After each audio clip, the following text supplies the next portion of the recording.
Bien, bonjour et bienvenue à toutes et à tous pour cette dernière session de ce colloque de rentrée sur le déchiffrement des hiéroglyphes à l'ADN.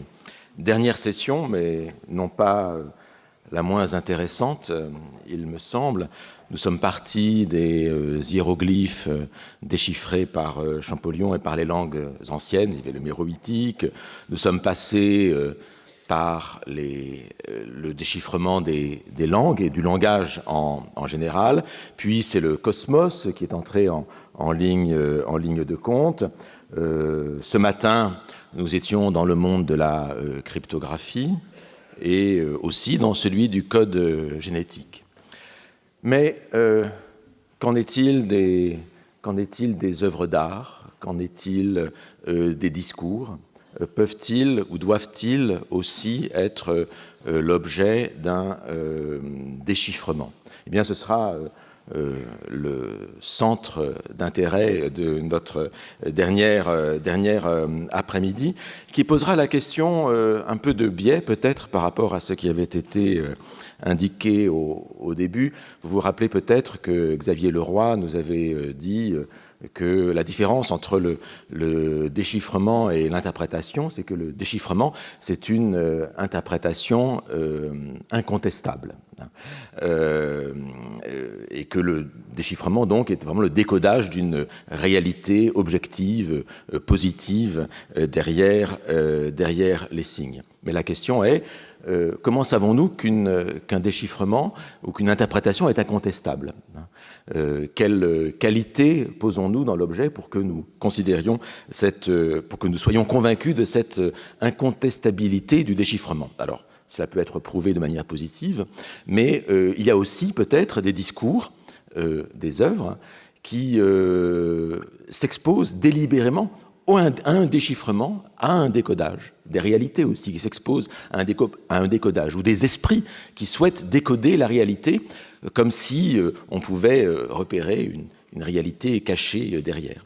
Et donc cet après-midi, c'est effectivement cette tension qui existe entre déchiffrement et interprétation que nous allons étudier à travers trois exemples, et ce qui va nous amener, au bout du compte, à une réflexion sur un autre terme qui a été relativement peu encore employé ici, mais qui, je crois, complète très bien toute notre réflexion, c'est celui d'herméneutique, c'est-à-dire la science de l'interprétation. Et donc nous commençons tout de suite par notre premier intervenant.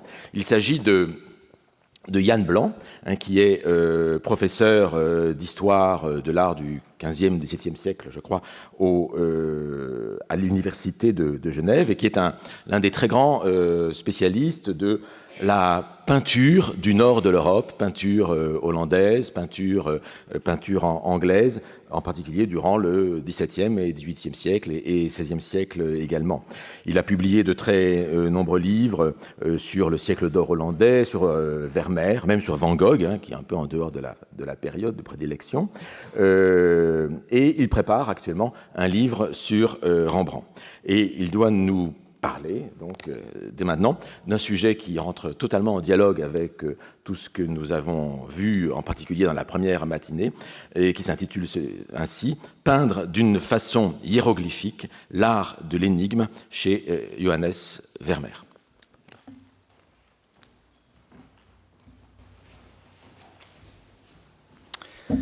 Merci, cher William, de cette introduction. C'est pour moi un grand plaisir, évidemment, un grand honneur aussi d'être parmi vous aujourd'hui pour participer à cette célébration de la mémoire de Jean-François Champollion. Donc très heureux d'être là, mais peut-être au risque de susciter en vous une certaine forme de déception, je ne vous parlerai pas de Champollion, du tout. Et je vais même ajouter une seconde déception à la première, en répondant à la question qui suit. Existe-t-il dans l'œuvre de Johannes Vermeer, dont je vous parlerai donc aujourd'hui, les signes d'un intérêt explicite pour les hiéroglyphes? La réponse est non. La question cruciale est donc, que fais-je ici? Bon, je ne vais pas faire durer le suspense, et je rejetterai la faute à la personne qui est en face de moi, tout en lui rendant hommage, donc à mon ami William Marx, qui ne s'est pas contenté de me proposer de participer à ce colloque de rentrée, mais il m'a même aussi soufflé l'idée de la conférence. La faute, en réalité, c'est beaucoup dire, car l'hommage est mérité, car après avoir préparé cette présentation, il me semble en effet que cette association, apparemment absurde, entre la langue des anciens Égyptiens et l'art du peintre hollandais peut être pertinente, mais à la condition d'être considérée et reconstruite à partir de la culture savante et visuelle de Vermeer, et sans plaquer sur elle une érudition hors de propos, ni une connaissance évidemment supérieure des hiéroglyphes. Pour cela, il nous faut d'abord poser une première question. Qu'est-ce qu'un hiéroglyphe pour un peintre hollandais du XVIIe siècle ? Mon propos ne sera pas d'inscrire la pratique des artistes dans une histoire culturelle plus large des langages pictographiques, mais plus modestement, de m'interroger sur la connaissance, même approximative, même topique, que Johannes Vermeer pouvait avoir de l'ancienne langue égyptienne. C'est une histoire de l'art compréhensive que j'essaie de défendre devant vous, c'est-à-dire reconstituer des catégories mentales d'un peintre comme Vermeer. Je ne ferai pas l'histoire qui a déjà été faite par Jean-Luc Fournet hier des hiéroglyphes et des réflexions qui ont tourné autour de leur lecture à partir du XVe siècle. Je me contenterai ici des livres susceptibles d'avoir été connus par un artiste, et par Vermeer en particulier. Alors, il y a un premier livre qui parle de hiéroglyphes, c'est le De Re Aedificatoria, de l'architecture, publié en 1485 par le théoricien de l'art et architecte Leon Battista Alberti, qui est l'un des premiers, à ma connaissance, dans les théories architecturales, à recommander l'usage des hiéroglyphes dans le domaine de l'architecture. Et il y voit deux intérêts. D'une part, explique-t-il, les hiéroglyphes ne peuvent être véritablement compris que par les hommes les plus sages et les plus savants. Et d'autre part, plus que le latin ou le grec, les hiéroglyphes, parce qu'ils font appel à des images, s'adressent davantage à la postérité plutôt qu'à la communauté présente des savants. C'est intéressant. Le hiéroglyphe serait plus universel et plus intemporel que le latin, ce qui est quand même quelque chose d'un peu contre-intuitif. Quelques années plus tard, dans l'article Festina lente, hâte-toi lentement, de ces adages, dont la première édition date de 1500, Erasme de Rotterdam reprend cette idée en écrivant que le mot hiéroglyphe est celui que l'on utilise pour désigner les inscriptions énigmatiques dont la pratique était courante dans les premiers siècles, particulièrement chez les prêtres et les théologiens égyptiens qui jugeaient sacrilège d'exposer les mystères de la sagesse aux profanes vulgaires au moyen de lettres ordinaires, ainsi que nous le faisons nous-mêmes. Ça renvoie exactement à ce que disait Jean-Luc Fournet hier. Ces propos résument la conception qui prévaudra en Europe jusqu'au milieu du XVIIe siècle. À la manière de l'alphabet hébreu, les hiéroglyphes constituent un système d'écriture élitaire. Il suppose un déchiffrement complexe, mystique, il cache une sagesse cachée, universelle et intemporelle. Il peut être compris de tous, abstraction faite des langues vernaculaires et des moments de l'histoire. Assimilé donc à une écriture symbolique, proche de celle des emblèmes, tels qu'ils ont été imaginés pour la première fois par André Alcia en 1531, c'est la première édition de ces emblèmes, les hiéroglyphes sont, écrit Francis Bacon en 1605, des caractères réels qui n'expriment pas des lettres ou des mots entiers, mais des choses ou des notions, si bien que même si des pays ou des régions ont les uns pour les autres des langues inintelligibles, ils peuvent cependant lire chacun les écrits des autres. Les caractères sont reconnus dans une étendue plus vaste que la contrée, où chacune des diverses langues est parlée. Ces peuples ont une foule immense de caractères, autant, je suppose, qu'ils ont de racines verbales. Et il conclut, les hiéroglyphes ne sont que des blasons et des emblèmes mis à la suite des uns des autres. Jusqu'à considérer, c'est d'ailleurs un texte assez beau, que la notion de hiéroglyphe est synonyme de symbole ou de signe. Quant aux gestes que l'on fait, ils sont comme des hiéroglyphes éphémères. Ils sont aux hiéroglyphes ce que sont les mots prononcés sont aux mots écrits, car ils ne durent pas. Mais comme les hiéroglyphes, ils ont une parenté avec les choses signifiées. Alors, parmi les auteurs et les ouvrages que je viens de citer, quels sont ceux qui vraisemblablement pouvaient être connus de Vermeer ? À dire vrai, principalement Erasme. On sait qu'Erasme a joué un rôle important, notamment ses adages, dans l'éducation néerlandaise, pas simplement dans les écoles latines, mais aussi dans les petites écoles des villes. Donc c'est possible qu'il ait pu avoir accès à cette connaissance des hiéroglyphes à travers la lecture des adages. En même temps, il ne faudrait pas surévaluer la culture de Vermeer. Il est fils d'un tailleur, originaire du comté de Flandre, qui a également exercé comme marchand d'art, mais il a eu l'éducation d'un simple artisan, un peintre, avant de s'inscrire en 1653 comme maître peintre à la guilde de Saint-Luc de Delft. Son apprentissage est d'ailleurs inconnu, on ne connaît pas le nom du maître de Vermeer, mais il est hautement improbable qu'il ait fréquenté l'école latine et, a fortiori, évidemment, l'université, contrairement à Rembrandt. Il sait lire et écrire, puisqu'on a des documents. Ce n'est pas le cas de tous les peintres du XVIIe siècle, évidemment, même s'ils sont plus nombreux dans les Pays-Bas que dans le reste de l'Europe. Et sa maîtrise des langues ne devait pas dépasser le néerlandais. En revanche, on sait qu'il y a un livre qu'il a lu. Et ce livre, c'est la traduction que Dirk Peters Peirce publie en 1644 de l'Iconologia, l'iconologie, publiée pour la première fois en 1593 par Cesare Ripa. Dans l'introduction de cette traduction, Ripa associe explicitement les hiéroglyphes aux figures allégoriques de son recueil. Par amour sincère de la sagesse, Pythagore voyagea au prix de maints efforts jusqu'en Égypte, où il apprit le secret des choses qui étaient cachées dans cette devinette, et revenu avec davantage de science et d'années, mérita qu'après sa mort, l'on fit de sa maison un temple que l'on consacra à l'excellence de sa sagesse. On trouva aussi que Platon a tiré des secrets de Pythagore une grande partie de ses enseignements, tout comme les saints prophètes ont dissimulé leurs leçons, et que le Christ, qui fut l'accomplissement des prophéties, cacha sous l'obscurité de ses paraboles la plupart de ses divins secrets. L'Iconologia de Ripa, c'est en fait un recueil d'allégories, et on voit ici comment se procède une analogie entre les hiéroglyphes, les paraboles christiques, les mythes platoniciens. Dans la préface qui précède sa traduction, Peirce ajoute par ailleurs, pour compléter véritablement cette analogie, que pour écrire son ouvrage, Ripa s'est inspiré, je cite, d'écrivains égyptiens, chaldéens, grecs, latins et d'autres encore. On se demande quels sont les autres encore. Et sans doute n'est-ce pas un hasard si pour la traduction française de l'Iconologia, publiée par Jean Baudouin en 1636, le frontispice gravé par Jacques Deby nous montre un mémorial flanqué de 2 obélisques. En peu de mots, Ripa, traduit par Peirce ici, résume ainsi ce qu'ont sans doute représenté pour Vermeer les hiéroglyphes égyptiens. Un système d'écriture fondamentalement mystique, fondé comme les mythes platoniciens, les textes saints ou les paraboles christiques, sur l'idée que la vérité, surtout si elle est de nature sacrée, ne peut être simplement communiquée à l'intelligence humaine, nécessairement limitée aux réalités accessibles au sens, mais doit être exprimée par des images, des métaphores, des symboles, dont la révélation n'est possible qu'à travers la participation active du lecteur ou de l'auditeur.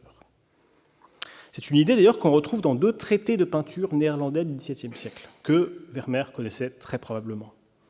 Le premier est le Schilderboek, le livre des peintres, publié en 1604 par Karel van Mander, qui est un livre très lu par les peintres néerlandais du XVIIe siècle, on le retrouve dans toutes les bibliothèques, quand les peintres ont des livres.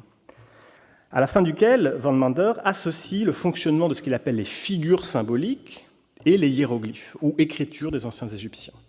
Donc pour lui, finalement, un hiéroglyphe, c'est une figure symbolique, tout simplement. Le second traité que je voudrais évoquer ici n'a pas été lu par Vermeer, puisqu'il a été publié après sa mort, mais il a été écrit par un peintre qu'il connaissait probablement, Samuel van Hoogstraten, puisque 2 tableaux de ce peintre se trouvaient dans la collection de Vermeer. Donc il y a un lien personnel direct ici. Et dans ce traité, l'introduction à la Haute École de l'art de peinture, Inleiding tot de Hogeschool der Schilderkunst, en 1678, Van Hoogstraten écrit que, je cite, « Pour orner une œuvre simple de la façon la plus estimable, le mieux est d'ajouter, ce qui se peut se faire de différentes façons, une partie accessoire qui explique les choses de façon voilée. Un symbole fait de figures ou d'animaux réunis servira alors à dévoiler des passions ou des émotions à la façon d'un texte connu et lisible. Les Égyptiens, les Chinois, les Japonais et les Mexicains ont écrit leurs livres avec des symboles en lieu et place des lettres. Et cette façon de représenter est également parvenue jusqu'à nous avec l'art de peinture. » J'ai mieux à vous offrir à présent, pour poursuivre nos réflexions, que des livres, possiblement lus par Vermeer. J'ai aussi un tableau peint à la fin de la vie du peintre qui confirme sa lecture du texte de Ripa. Voici ce tableau. Qui voit-on ? D'abord une femme assise, dont le pied droit foule un globe céleste. La main droite est posée sur le cœur, tandis qu'elle lève les yeux vers le ciel, et le bras gauche posé sur une table. Cette figure est la transcription quasi exacte de la figure allégorique de la théologie, telle qu'elle est décrite et analysée par Cesare Ripa. Je vous en donne la description complète. Vous allez voir que cette description recoupe une partie du tableau de Vermeer. Description que je donne ici dans la traduction française de la traduction néerlandaise de Ripa. Une femme, avec deux visages dissemblables, contemplant le ciel avec le plus jeune et la terre avec le plus vieux, assise sur un globe céleste où une sphère ronde et bleue semée d'étoiles, tenant la main droite appuyée sur son sein et la gauche tendue vers la terre, empoignant le bord de son habillement où se tient une roue sur le côté. Ça, c'est la description. Puis ensuite, Ripa passe à l'analyse. Quel est le sens de ces différents éléments ?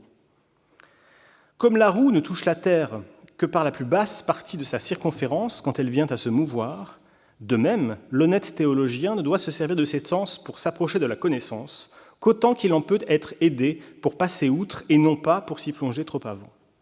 Les deux visages avec lesquels elle regarde le ciel et la terre montrent, comme le dit saint Augustin à Volusianus, que la théologie aspire à contempler sans cesse et à aimer sans cesse Dieu, avec persévérance, et c'est pourquoi elle ne peut regarder vers le haut et vers Dieu sans qu'en même temps son œil ne s'abaisse. Cela veut dire qu'il n'est pas nécessaire que le théologien s'élève jamais aussi haut par son entendement, qu'il ne se souvienne qu'étant homme, il est par conséquent sujet à faillir, et c'est pourquoi il lui faut aller avec précaution et observer lui-même avec soin comment il pourra expliquer et proclamer la parole de Dieu. Elle est peinte avec un visage jeune regardant le ciel, car les objets loin de nous, parce qu'élevés et étendus, sont curieux et agréables, comme les choses terrestres et basses sont sujettes à beaucoup de fatigue et de pesanteur, étant ennuyeuses et déplaisantes. Elle est assise sur un ciel étoilé, parce que la théologie ne se fonde pas sur des matières terrestres, mais s'efforce de tendre directement vers la connaissance de Dieu, d'où elle tire une règle et une ligne directrice pour la science et la connaissance de toutes choses, que sa lumière répand sur les choses que nous voyons avec grand étonnement, ici sur terre, de nos propres yeux. Les mains devant la poitrine expriment la noblesse, car c'est la connaissance de toutes les connaissances.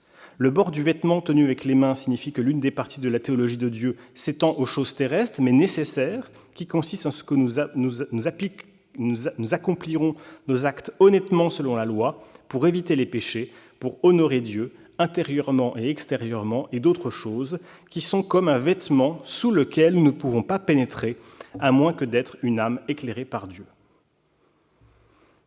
Voilà l'analyse de cette figure, analyse évidemment fondée sur une grille allégorique. De ce point de vue, Cesare Ripa est très clair. Il le dit dans le texte, au tout début de son analyse.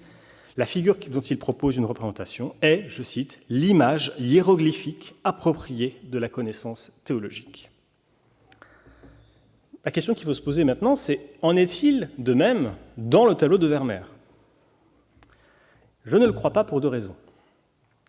D'une part, la transcription de la figure de Ripa dans le tableau de Vermeer n'est pas exacte. On n'y trouve pas les deux visages dissemblables, par exemple.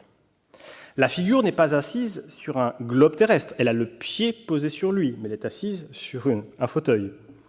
Ce globe n'est pas une sphère ronde et bleue semée d'étoiles, mais c'est un globe, et même un globe terrestre, qui plus est, qui est dû au géographe hollandais Jodocus Hondius. On a pu l'identifier.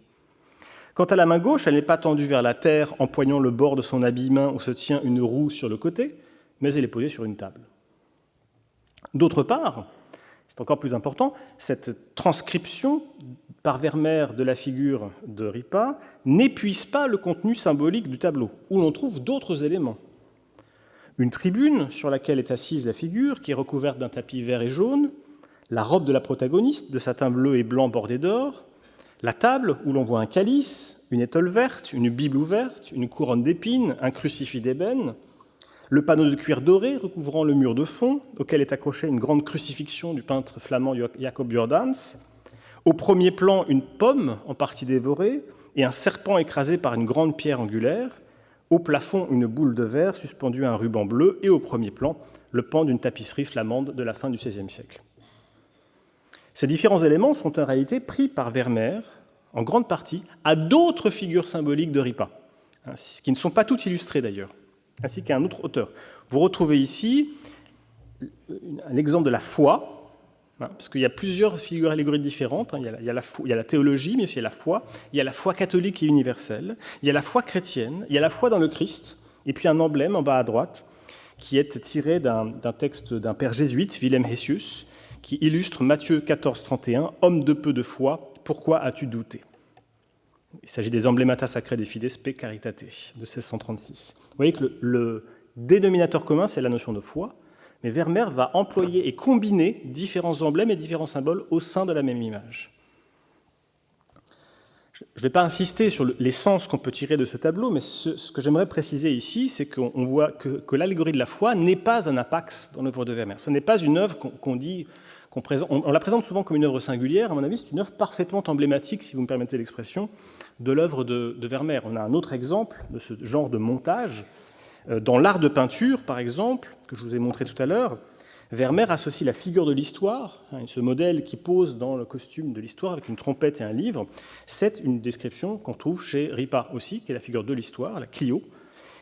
Mais il y ajoute, dans cette image, une carte représentant les Pays-Bas du XVIe siècle, un lustre flamand portant l'aigle bicéphale de Habsbourg, un peintre, habillé d'ailleurs dans la mode du XVIe siècle également, qui n'est probablement pas lui d'ailleurs. Bref, il va ajouter toute une série d'images, de figures, de motifs à une figure allégorique, à un hiéroglyphe tiré de Ripa. En cela, le geste de Vermeer ne reprend pas celui de Ripa, qui, pour le coup, lui, constitue des images en langage visuel, en langage hiéroglyphique, il le dit lui-même, dont il suffit de détailler les éléments pour pouvoir en déchiffrer les signes. C'est exactement ce que fait Ripa lorsqu'il décrit puis analyse sa figure. D'abord, il donne ce que l'on voit, puis ensuite il explique ce que signifie chacun des éléments que l'on voit. Le geste de Vermeer, et c'est cela que j'aimerais défendre aujourd'hui, est très exactement le contraire. Parce qu'il s'ingénie ici, comme dans d'autres œuvres, à obscurcir tant le message, si j'ose dire, que ce dernier, désormais inaccessible à une simple lecture, invalide l'idée même de langage. C'est-à-dire que pour moi, les tableaux de Vermeer ne sont pas des tableaux à message, ne sont pas des tableaux à secret, ce ne sont pas des tableaux qui fonctionnent sur une communication. Ce sont des tableaux qui chiffrent plus qu'ils n'invitent à déchiffrer. Cette pratique d'opacification, par superposition, par accumulation de figures, se retrouve dans de nombreuses œuvres du peintre. Je vous en donne deux exemples. Dans La jeune fille au verre de vin, Vermeer associe au couple de figures du premier plan une figure symbolique qui est visible sur les verres colorés de la fenêtre et qui est empruntée, là aussi, à un recueil d'emblèmes de Gabriel Rollenhagen, les Selectorum Emblematum de 1613, qui est un emblème de la tempérance, évidemment. Ça fonctionne bien avec cette jeune femme à qui on propose un verre de vin. Tout fonctionnerait bien s'il n'y avait que cette femme avec ce verre de vin, mais le problème, c'est qu'on trouve d'autres signes qui sont absents de l'emblème. Que signifie ce troisième homme à la pose mélancolique? Que signifie ce portrait accroché sur le mur de fond, qui est d'ailleurs un portrait masculin? Ou que signifie ce rire de cette jeune femme auquel le verre est tendu? On peut en tirer des interprétations radicalement différentes, voire opposées. Un second exemple confirme que pour Vermeer, l'enjeu principal n'est pas de véhiculer un message ou de communiquer une pensée, mais bien de jouer avec les capacités interprétatives du spectateur. Dans La servante endormie, nous savons, grâce aux analyses scientifiques du tableau, que le peintre avait originellement représenté à l'arrière-plan un homme se tenant dans la pièce. Et sur le mur, on va retrouver ce tableau tout à l'heure, un Cupidon. Cette figure, combinée à d'autres éléments de la composition, aurait permis d'introduire dans l'image le thème de l'amour, évidemment, déçu ou attendu, mais tout de même, le thème aurait été présent. Mais de façon si claire et si distincte que Vermeer a fini par effacer ces éléments. Le résultat de ces effacements est que le tableau peut véhiculer cette signification sans que cette signification puisse être considérée comme certaine. Ce qui explique que d'autres lectures puissent être faites du tableau. Certains historiens de l'art, par exemple, pensent qu'il s'agit plutôt d'une allégorie de la paresse. Et ça fonctionne très bien. Mais ça n'invalide pas la lecture qui serait celle d'une femme qui attend son homme rentrer à la maison, par exemple. Ici, je viens d'employer un terme qui me paraît un terme décisif ici, et qui permet de qualifier le rapport que Vermeer souhaite instaurer avec les spectateurs. C'est la notion de jeu. Pour de nombreux historiens de l'art, je pense parmi les plus récents à Thijs Westijn ou Hanneke Oldenboer, le hiéroglyphe a été considéré comme une sorte de possible archétype d'un langage universel. Il s'agit de penser et de parler par image pour s'adresser à l'humanité tout entière, abstraction faite des langues vernaculaires. Et donc un langage fondé sur des images, Et donc, ça serait à rapprocher d'un terme néerlandais qu'on trouve aussi en allemand, d'ailleurs, de Denkbild, un terme assez souvent employé dans le langage artistique, et dont la traduction est elle-même un problème. Est-ce qu'on a traduit par concept, idée, notion, image mentale, image pensée, image pensive, pour utiliser le terme de Rothenburg, image pensable? J'aurais tendance à utiliser le terme d'image à penser. À mon sens, les propositions qui sont faites par Westen et Rothenburg sont séduisantes, mais elles intellectualisent, à mon avis, le rapport que les spectateurs entretiennent avec les œuvres d'art au XVIIe siècle. Elles ne permettent pas de rendre compte, me semble-t-il, de la manière spécifique dont une bonne partie des peintres néerlandais du XVIIe siècle approchent la question des signes iconiques dans leurs œuvres. Car si, comme le montre l'exemple de Vermeer, le travail du peintre consiste à combiner et à monter ensemble différents signes symboliques au sein d'une même image, l'idée même d'une signification générale, d'un signifié clair et identifiable, pourrait-on dire en termes linguistiques, me semble partiellement battue en brèche, et avec elle l'idée même d'un langage comme système de communication. Ça ne signifie pas que pour Vermeer, un tableau ne puisse être considéré comme un langage, mais que pour lui, la fin première de ce langage n'est pas la communication d'une signification, mais plutôt la constitution d'une relation entre les signes convoqués et le spectateur interpellé. Et en cela, son art se rapproche de celui de l'énigme, qui est un exercice, d'abord rhétorique puis littéraire, fondé sur le principe, rappelé et condamné d'ailleurs par Quintilien, de l'ambiguïté qui tient l'intelligence en suspens. Produire un énoncé dont la signification est indéterminable.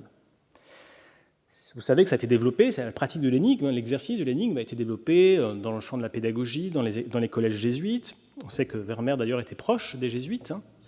L'art de l'énigme, il prend d'ailleurs une nouvelle ampleur au XVIIe siècle à travers la publication de jeux d'esprit, dont la fonction n'est pas d'inciter les lecteurs, comme face à des devinettes, à trouver le sens caché de figures ou de sentences, mais d'exercer leur talent d'interprète.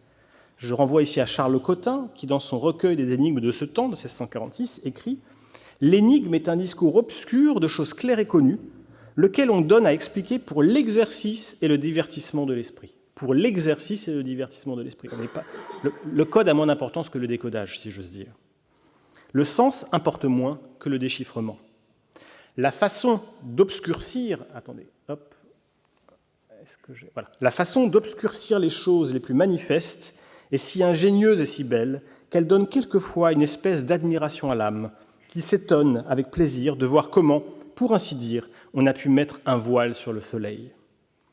Et la cohérence est donc condamnée au profit de la contradiction. La métaphore contenue qui passe en allégorie est une figure propre à l'énigme. Et si l'antithèse y est jointe, l'ouvrage n'en est que plus beau, parce qu'il en est plus embrouillé. L'esprit en est agréablement surpris, et ce qu'on lui propose lui paraît impossible et par conséquent incroyable, ayant peine à s'imaginer qu'un même sujet puisse être capable de deux contraires. On comprendra, à la lumière de ces observations, qu'il est non seulement anachronique, mais aussi peu pertinent, me semble-t-il, de lire les tableaux hollandais du XVIIe siècle comme on lirait un livre, en considérant, comme l'avait proposé Eddie de Jong, que les peintres y avaient tous caché par des figures symboliques, allégoriques ou emblématiques, des significations morales ou édifiantes, spontanément accessibles évidemment aux spectateurs. L'enjeu pour Vermeer, me semble-t-il, comme d'ailleurs pour beaucoup de ses confrères, n'est pas de produire des images pensives ou pensantes, mais des images pensables, des pensées produites par et dans l'image, offertes à l'imagination et à l'inventivité du spectateur, fondées sur des sens possibles plutôt que sur des sens déterminés et limités, semblables à des codes à communiquer, et destinées avant tout à émerveiller, à surprendre et à amuser. À cet égard, et de façon paradoxale, le hiéroglyphe ne constitue pas pour Vermeer le parangon d'un langage dont les caractères peuvent être universellement déchiffrés, mais celui d'une énigme dont l'expression est chiffrée, dont la détermination des sens précis est impossible et dont la beauté tient précisément à cette obscurité intrinsèque et au plaisir pris à son déchiffrement infini. Et pour finir, il me semble intéressant de constater que nombre des œuvres de Vermeer insistent sur cette dimension. On pourrait même considérer, à y regarder de plus près, que l'œuvre de Vermeer fourmille de chiffres, de chiffreurs, de déchiffreurs, ou plutôt en réalité de chiffreuses et de déchiffreuses. Ce déchiffrement peut être celui assez conventionnel de la lecture, comme celle à laquelle s'adonne la liseuse à la fenêtre, sans que le peintre ne donne suffisamment d'indices pour que nous devinions le contenu de la missive. Mais encore une fois, Vermeer a procédé de façon méthodique. Une analyse scientifique a très récemment constaté que dans un premier temps, le peintre avait peint là aussi un Cupidon dans l'image, accroché sur le mur du fond, découverte faite lors de la restauration du tableau. Et il l'a effacé. Cet effacement est significatif de la volonté, non pas de faciliter, mais d'entraver, de compliquer le travail du déchiffrement. Au fond, son travail consiste, comme dans La femme écrivant une lettre avec une servante, à chiffrer plus qu'à déchiffrer. Le plaisir pris par le spectateur étant d'admirer la complexité du code, de tenter de le briser et de constater in fine que cette tentative n'appartient qu'à lui. Ce sera sa proposition, son interprétation. Il ne s'agit pas de ce fait de communiquer une signification, mais de laisser au spectateur le soin de fabriquer celle qui lui paraît la plus séduisante, la plus amusante, la plus ingénieuse peut-être, abstraction faite finalement de toute signification réelle ou absolue. Comme le résume le visage expressif de la maîtresse de maison dans le célèbre tableau de la Frick Collection, le défi pour Vermeer est de poser des questions et non d'apporter des réponses, ou plus exactement, d'ouvrir suffisamment le champ sémantique de ses œuvres pour qu'elles puissent satisfaire n'importe quel spectateur curieux.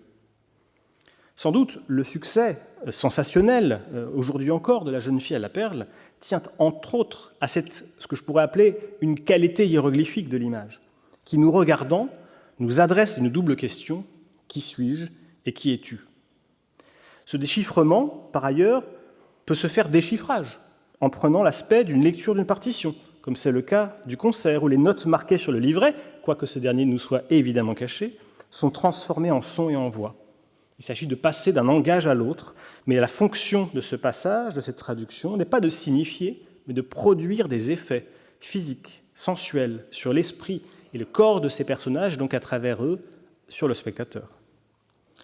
Quant à la leçon de musique, où le peintre a représenté dans le miroir trônant au-dessus du virginal le reflet de son propre chevalet, ici, elle signale deux aspects essentiels de l'image ainsi produite: son caractère parfaitement artificiel, issu de l'imagination de l'artiste et adressé au spectateur, et la dimension de divertissement, de jeu, d'humour, de joie, avec laquelle il faut embrasser les différents signes et figures rassemblés au sein d'une même image. Ce miroir, en un sens, est bien le hiéroglyphe d'une image qui, analogue au texte de Roland Barthes à la fin de sa vie, suscite le plaisir et la jouissance du spectateur par sa participation active à l'identification et à la réunion de ces fragments de sens possibles.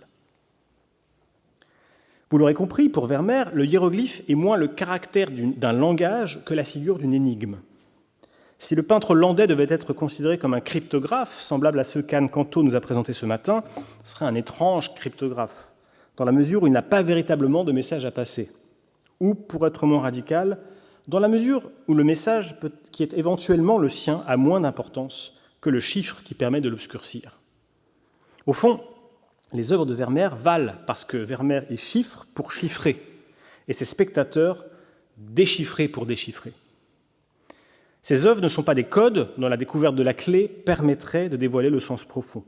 Elles ne distinguent pas déchiffrement et décryptage, dans la mesure où, comme des pièges visuels quasi érotiques, elles captent le regard par le charme des figures et la séduction du pinceau, suscitent le désir d'entrer en elles, mais se refusent à la consommation complète. Allégorie de la frustration.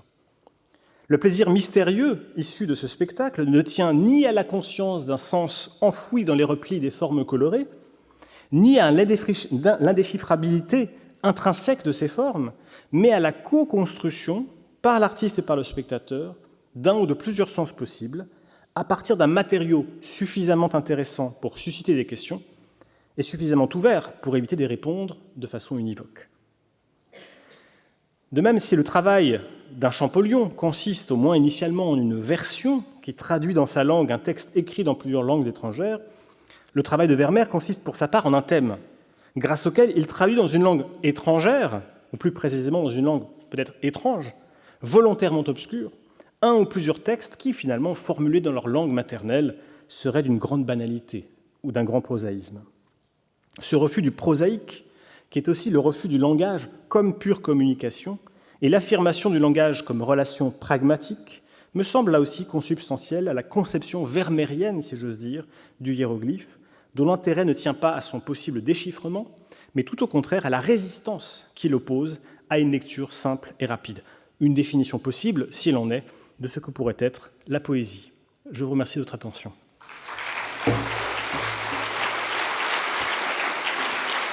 Thank you.